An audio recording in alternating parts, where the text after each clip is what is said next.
Want to start a fight among art lovers? Try putting a price tag on some priceless works. Here's Jim Axelrod. Norman Rockwell spent much of his life in New England, capturing the sweet and sentimental in small-town America, which paints the protests at the Berkshire Museum in Pittsfield, Massachusetts, with a certain irony. Rockwell donated 2 works here, including his masterpiece, Shuffleton's Barbershop. No question. When Norman Rockwell donated these paintings, it was with the understanding they would be permanently displayed at this museum. Of course, he had no idea what the value would become. Tom Rockwell is Norman's grandson. He loved that community, and so for him, it was clearly an intent to give it to the people of the Berkshires and to make it accessible for public view.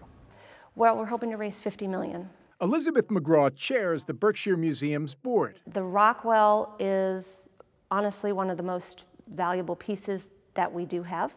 With the museum facing tough times, they decided to auction off the Rockwells, which they saw as assets. I think it would be a sad state of affairs if this was an empty building, which is what we are facing. Is that really the only choice, to sell the Rockwells or to have an empty building here?